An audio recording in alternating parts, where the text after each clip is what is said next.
Assalamualaikum warahmatullahi wabarakatuh. Hamdan syakirin, hamdan na'imin. Asyhadu an la ilaha illallah wa asyhadu anna Muhammadan abduhu wa rasuluh. Allahumma salli wa sallim wa barik alaihi wa ala alihi wa ashabihi ajmain. Amma ba'du. Saudara-saudaraku hadirin dimanapun Anda berada, alhamdulillah, dalam kesempatan siang hari ini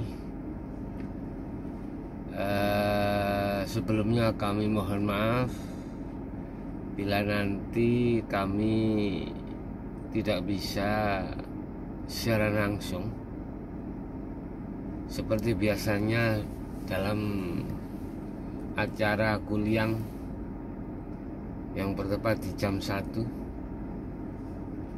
siang, karena posisi kami masih ada di luar.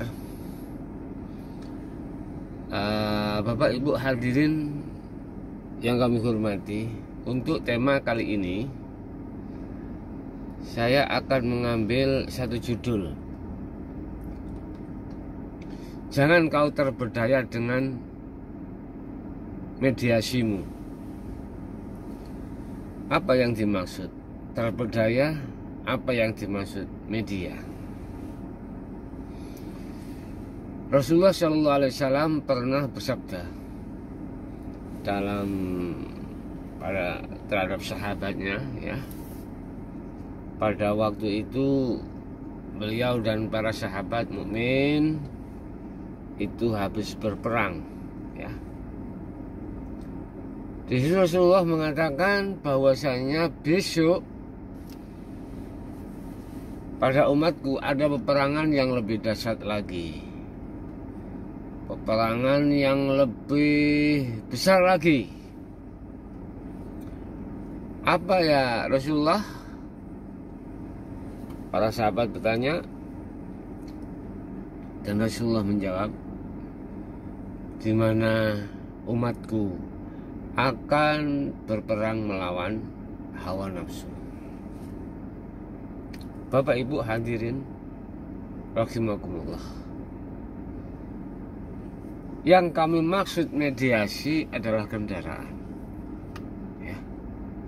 Sekali lagi, yang kami maksud mediasi itu adalah kendaraan.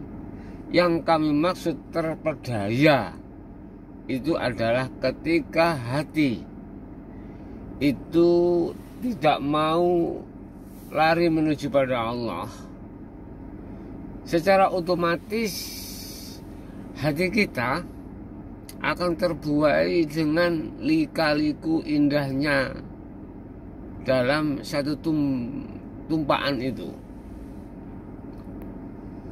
Hawa nafsu masuk di dalamnya, membuat hati ini lalai pada Allah. Jadi kendaraan bukan seperti ini yang kamu maksud, enggak. Kendaraan itu fasilitas yang dihadapkan Allah terhadap kita. Tak terkecuali fasilitas apapun, ya. Baik fasilitas atau aktivitas yang bersifatkan bertolak belakang dengan sifat basariah kita sebagai manusia, maupun sesuai dengan sifat basariah kita sebagai manusia. Itulah yang kami maksud takdir qadhi dan pasti. Enak, gak enak dengan enak, susah dan senang. Bapak Ibu hadirin rahimakumullah, untuk mensikapi dan mensiasati hal tersebut, bisanya kita tidak terperdaya, bisanya kita bisa lolos dari jebakan Batman. Apa yang harus kita persiapkan? Trik apa yang harus kita siapkan?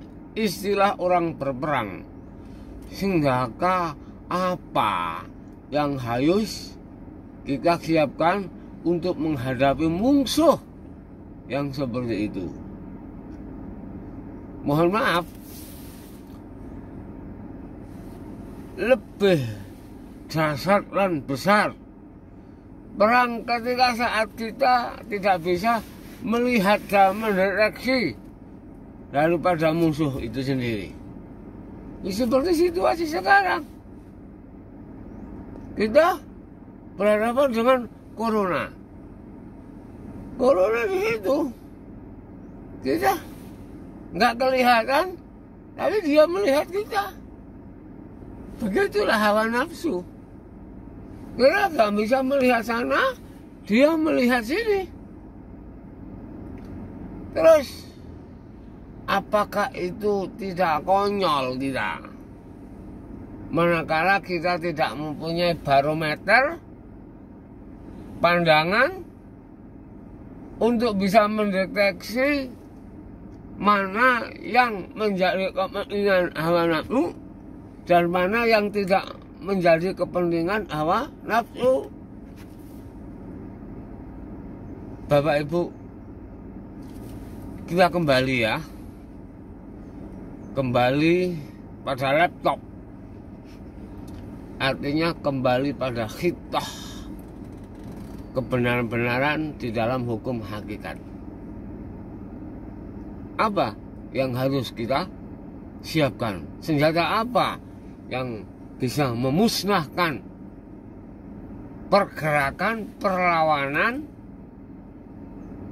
kepentingan dari hawa nafsu di setiap waktu? Cuman satu. Itulah takwa. Ilmu, amal, istiqomah.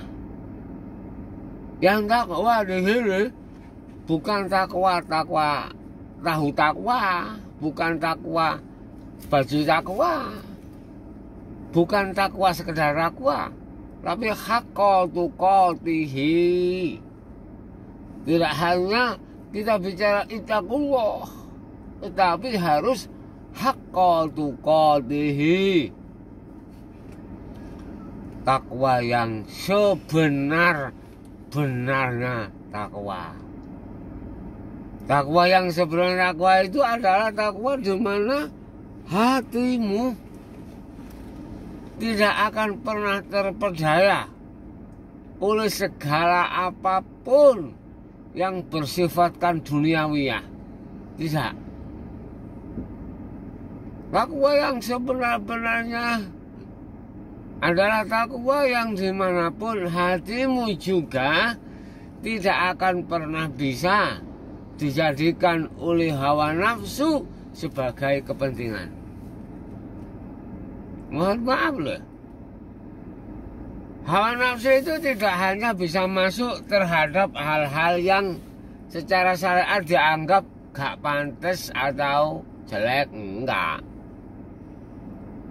Hawa nafsu itu tidak hanya masuk di dalam hukum yang diharamkan, hukum larangan tok, enggak.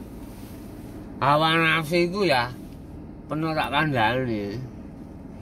Dengan saya kasih tahu, juga masuk terhadap hal-hal yang dianggap secara syariat taat. Contoh sholat, zakat, puasa, haji. Itu pasti hawa nafsu akan masuk di situ. Mau nggak mau, dengan harus wawas diri tentang hal ini. Dengan bermodalkan takwa itulah Bapak Ibu, Anda akan tidak mudah dikalahkan oleh hawa nafsu. Anda tidak akan mudah dijungkelkan oleh hawa nafsu. Ingat, wa ma ubari'u nafsi inna nafsa la amaratum bisu. Nafsu itu ya karakternya tidak mengenal kata putus asa. Untuk apa? Untuk menjerumuskan hati ini supaya lalai dari Allah. Oleh sebab itu kita harus juga mempunyai trik di dalam medan peperangan. Kita harus mempunyai sistem dalam medan pertempuran. Makanya kita dalam medan pertempuran harus punya strategi, ya, bagaimana cara mengalahkan musuh. Secara otomatis kita harus tahu pergerakan daripada musuh. Kita harus tahu pergerakan daripada hawa nafsu. Ketahuilah bahwasanya hawa nafsu itu juga masuk di dalam hukum taat secara syariat. Dia masuk dalam sholat. Kita harus tahu. Dia masuk dalam zakat, sedekah, atau yang dikategorikan sebagai perbuatan yang bagus. Ini, ya.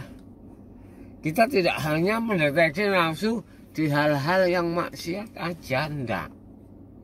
Kita harus tahu pergerakan hawa nafsu di dalam aktivitas yang disebut taat. Bapak Ibu hadirin jamaah rahimakumullah, sekali lagi saya mohon maaf bila mana hari ini posisi saya ada di luar dan kemungkinan belum bisa nyampe di rumah jam 1 siang, sehingga acara kuliah itu lewat siaran ulang. Mudah-mudahan bermanfaat apa yang kami sampaikan tadi. Kita kembali pada kesimpulan, segala aktivitas apapun yang dihadapkan Allah itu adalah mediasi, itu adalah kendaraan. Kita jangan sampai terbuai oleh nafsu di dalam kendaraan itu, ya. Kita harus tahu mengenali karakter daripada nafsu. Kita harus tahu pergerakan hawa nafsu, bahwasanya nafsu itu tidak hanya bergerak di dunia maksiat, nafsu juga bergerak di dunia taat. Kita harus tahu di situ. Hanya dengan bermodalkan takwalah kau akan paham, kau akan mengerti, dan pada akhirnya kau akan bisa mendeteksi hawa nafsu dan kau akan bisa mengalahkan hawa nafsu itu sendiri. Akhirul kalam, hadanallahu wa iyyakum wal afa minkum. Wassalamualaikum warahmatullahi wabarakatuh.